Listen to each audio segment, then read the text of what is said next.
Okay, hi guys, welcome back to the Audio Levels channel and welcome back to another video. And just now we're taking a look at this, the SeeAudio Yume II. Yume 1, very good. Yume 2, even better.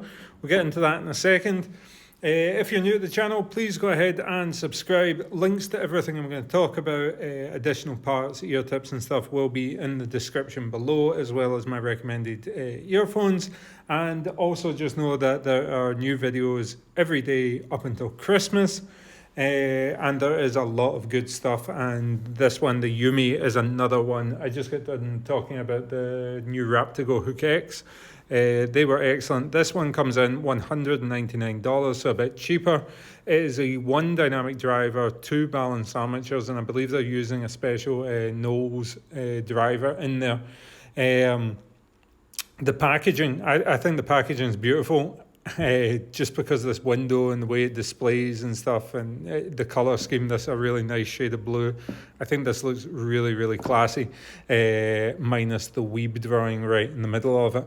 But that is kind of SeeAudio's thing, is to do these weeb things, and that seems to be a theme in China right now. On the back, you do get lots of good information, everything you could want about sensitivity, impedance. It is low sensitivity, and it also gives you a fairly accurate, from what I'm hearing, description of the sound in this chart.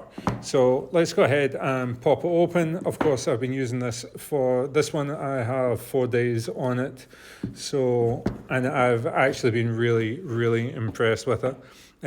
The layout and the way it's been thought about is really nice, really classy. Of course, this is not going to look exactly like it was when it arrived, but warranty card and all the useless stuff that you will never use. On the left, you have the ear tips. And this is a weird one because they've given you 5 different sizes, and most of them are going to be too big for most people, and they're not the greatest ear tips that I've ever used as well. So again, as I've said in other videos, please check the link in the description. That will take you to the ASLA ZenderFit tips, which I recommend that you throw on just about every earphone at this point. I just think they're so good, even better than the Final Audio E-Series tips, although they are very good ear tip in their own right. The case, very good looking case. It's already started to get a little bit dirty, and it has opened a seam at the back, but it's a very good looking little presentation case, and it does have a little trick on the inside as well. The cable I'll talk about in a second. You get this pin badge, which is just ridiculous.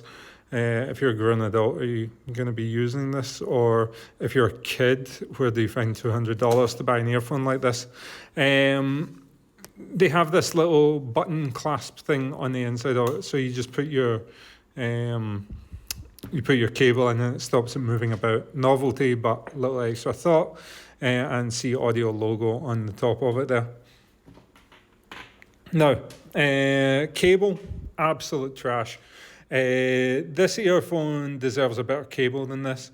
It has metal hardware. It does not come in a balance connector option, and this thin, stringy, tinny little piece of trash is extremely stiff and extremely microphonic past the splitter. And it's just a generally unpleasant cable to use. It's very springy, it's very memory retentive, and it's just unpleasant. So I'm going to link the Linso Euphrosyne cable, I think with the pink colour in it, but I'm also going to link a couple of $20, $30 cables that I recommend.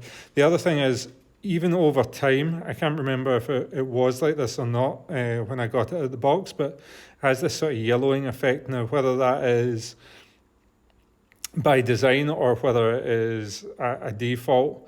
The reason I say it could be by default is by when you open it up, it's white on the inside, but then it's got this yellowed effect.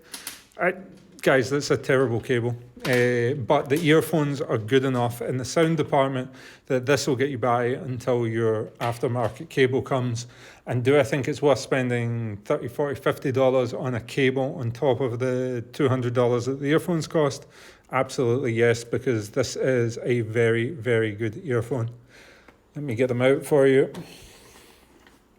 Now, I've still got the sticky film on it, but They are fingerprint magnets, like you would not believe, but they are very, very, very good looking. And if you just give them a little polish, I'll actually give it a little polish right now, just so that you can get the full shine off of it. Let's see if that's done. It's still got fingerprints on it. But they are a very, very good looking earphone.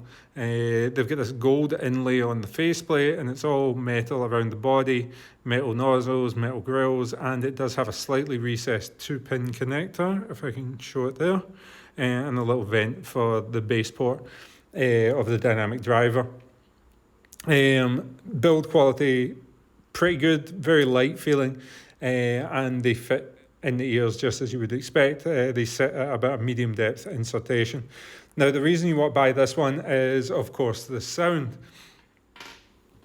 I'm going to say one of the best, if you're not going planars, it's one of the best, most natural sounding earphones, especially in a hybrid configuration. It does everything very, very well and nothing badly.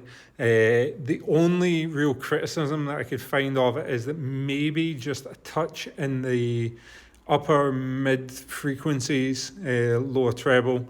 It does extend a little bit, but not to a point that it becomes painful or sibilant or anything. It's just more noticeable in a tuning preference thing. But if we go through the spectrum, we have sub-bass, I would say, is adequate. They are punchy. They have decent sub-bass response. I'm not going to say they're bass head, but they are bass capable, definitely bass capable in the sub-bass. So it's something that makes it very versatile with a lot of different earphones.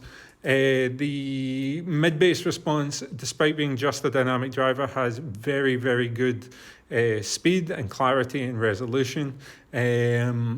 Something that can often get overswept by a strong sub-bass response. The transition into the lower mids, super, super smooth, and it's not getting swamped either. The mid-range is just very natural, very clear, and getting all the way up to the upper mids. It's just a very cohesive sounding earphone, very balanced, slight overtones of warmth, nice weight to the notes. Good performance on male vocals, good performance on female vocals, excellent performance on guitars and strings, especially in the upper frequencies, violin, electric guitar, things like that. And I was listening to Polyphia. What's the song with Stevie Vai? Playing God? No. I was listening to Playing God, but what's the one with Stevie Vai? If you can remember the Polyphia song, that sounds absolutely fantastic with all the bends. I know that Tim Henson slams boomer bends. It's not really a boomer bend, but the bends that they put in there sound absolutely fantastic with this, because it carries a sort of weight to the notes. And then the treble creates this really big soundstage. There's good treble extension and good soundstage created off the back of that good treble performance. And it's good in a way that it is prominent but not hot or spicy or sibilant or anything like that. I really, really, really like the overall tuning of this earphone. I just think it works so well with many different types of music. Specific genres, not really. It works well with classical, it works really well with jazz. It works well with acoustic, rock, classical rock. Metal is maybe something that you would want a more forward mid-range. But it definitely has the performance in the treble and the bass that would be suiting well for that, and it does sound good with that. I was listening to Sepultura, and it sounded absolutely fantastic. I think just because of that weight and the clarity in the vocals as well, the real screaming vocals on it. When you were listening to Roots, the guy's voice just sounded really, really shrill, really, really good. EDM, I could see myself listening to that. Hip hop, rap. Mainly my hip hop and rap listening on this one was Tribe Called Quest. I stuck on Low End Theory for a little bit, listened to that, and yeah, it just sounds like really rhythmic, like, vocals clearly separated from the bass. You have this sort of crackle that they play from the LP on the start of Left My Wallet and El Segundo. They put that sort of vinyl crackling sound into it. It sounded really, really good. Yeah, there's not really much more I can say for this.